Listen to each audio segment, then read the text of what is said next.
Hi, I'm Daniel Gold, and welcome to the Gold Standard Leadership Lab. By day, I'm a partner at a leading advisory firm where I draw upon my background as an attorney to help my clients succeed. This podcast, though, is my personal project, completely separate and apart from my day job, but reflects the same passion that I exhibit everywhere for teaching, mentoring, and helping others succeed through simple, impactful lessons. It is my hope that you'll walk away with practical takeaways to help you on your leadership journey. Thanks for being a part of this community and for joining me in the Leadership Lab. Let's get started. If you're anything like me, you have sat in rooms with leaders who delegate to team members and yet say it's yours while continuing to monitor, correct, and redo the work. Or maybe, in some self-reflection, it may have been you at one point. The assignment is real, but the autonomy is not. They are convinced that they are protecting quality. However, what they're really doing is preventing judgment and teaching learned helplessness. This is what I call the delegation lie, and it's pervasive throughout leadership regardless of industry. There's this gap between what we say we are doing and what's actually happening, and it's wide enough to park someone's entire professional career lifespan in. Because when we delegate authority while retaining decision-making authority, what we are really doing is handing off work while keeping surveillance on. We assign responsibility while making clear that nothing they do will really be enough until we have redone it. And afterward, we wonder why our teams stop thinking for themselves. I'm not convinced, though, that the problem is that our standards are too high. Rather, I think it may be that with all of the constant correction, our team has learned that compliance is what we actually value. I think I may be right about this because I've watched this play out in real time years ago. A leader that I worked with would delegate a project to a direct report, give clear instructions, and then show up 3 days into a 2-week timeline asking for updates. Now, it wasn't because something was going wrong, but rather because being in control felt like protection. The leader would find something to adjust, feedback would flow down, and the employee would shift course. 2 days later, another check-in, and yet another adjustment. By day 10, the employee just stopped thinking about what made sense for the project. They were thinking about what the leader wanted to see. And by day 14, when the work had landed, the leader reviewed it, found gaps, and redid significant portions of it before sending it to the client. That employee ultimately left the company, not because the work was hard, but because they had stopped feeling like they had anything to really contribute. You know, there's actual research behind this as well. Psychologist Martin Seligman's work on learned helplessness showed that when people are repeatedly told their actions don't matter because someone else will change them anyway, they stop trying to act, they become passive, they wait for direction, and ultimately develop learned helplessness. It is not because they lack ability, but because they've learned that their ability doesn't actually matter in this context. In a delegated context, this is exactly what constant correction produces. Every time a leader redoes delegated work, the message the team receives isn't do better, it's stop trying because your judgment doesn't matter here and I clearly don't trust you with the decision of how to do this. And again, there's research to back this. Psychologists Edward Deci and Richard Ryan's research on self-determination theory goes deeper still. As it turns out, people need 3 things to be engaged. 1 is autonomy, 2, competence, and 3, relatedness. Autonomy is the sense that you have agency in how you work. Competence is the same sense that you can actually do the work well.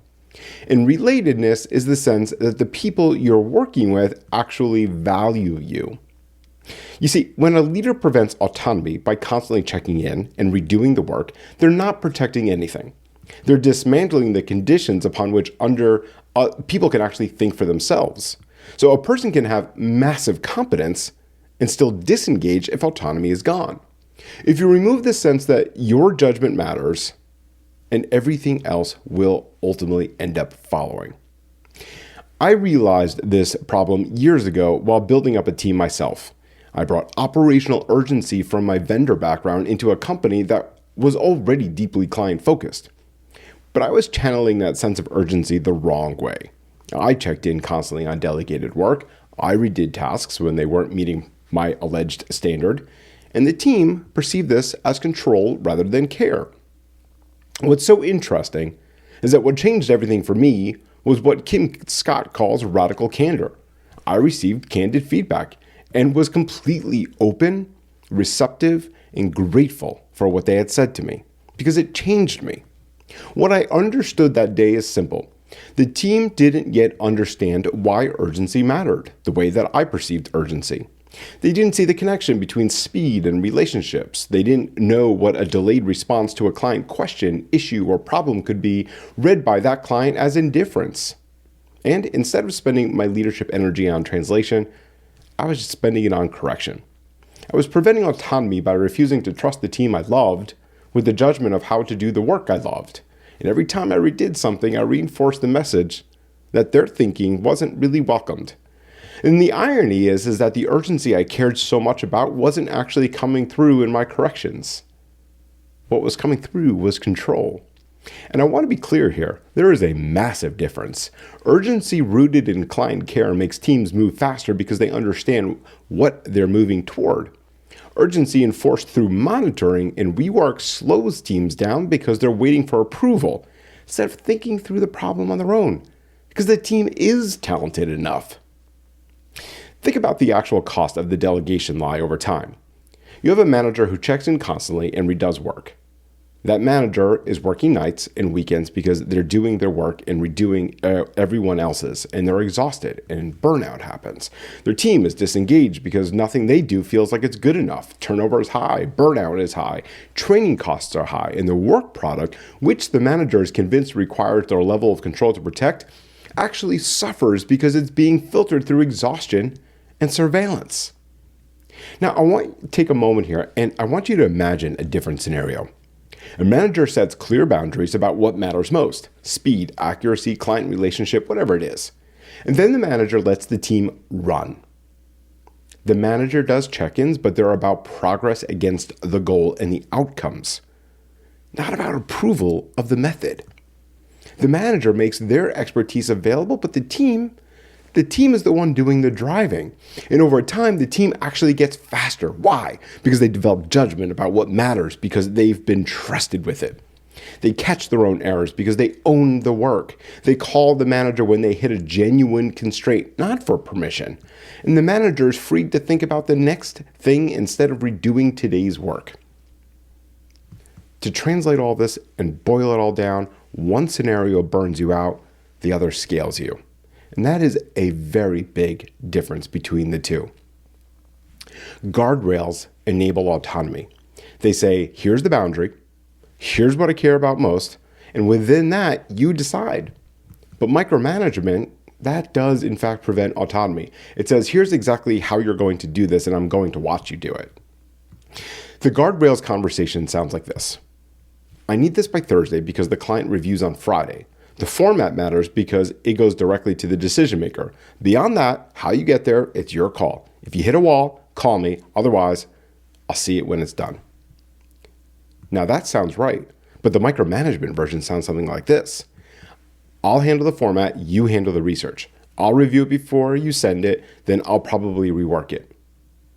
One conversation delegates authority with constraints, while the other delegates labor under surveillance. One says, I trust your judgment about how to get there, and the other says, I don't trust your judgment about anything. Guardrails also reveal trust. When a leader sets a boundary and then lets it be crossed without intervention, the team learns that the leader meant what they said. Micromanagement reveals the opposite. The team learns that the stated boundaries aren't real. The real rule is do what I would do. So here's something I'd like all of you to be challenged with. For 1 week, delegate a task to someone on your team and make a deal with yourself. No check-ins unless asked directly. No redoing the work, no corrections unless something is actually off the rails. And don't just do this passively. The best thing to do is track it. Write it down every time you have the urge to check in. Write down why. What was the trigger? What were you afraid would happen?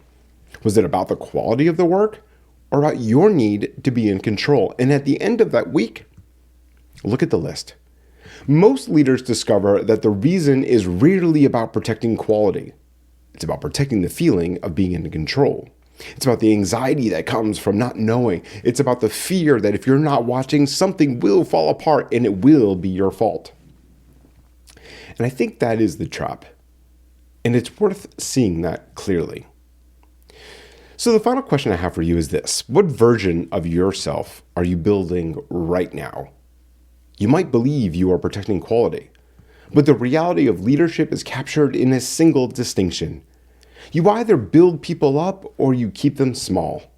And those two outcomes are never the same. Nobody's eulogy praises a leader for redoing work because nobody else could do it right. The legacy that remains is whether you developed judgment in the people around you or simply extracted compliance. The delegation lie is a defense mechanism, protecting your need for control. Real protection looks entirely different. It means building a team that catches its own errors because they own the work. It means creating an environment where people call you for your deep expertise, not your permission. That is the credential worth protecting. Everything else, it's just work. And remember, leadership, it isn't about perfection. It is about progress. So take this lesson, put it into action, and continue setting the gold standard in your own life and at work. I'll see you all next time.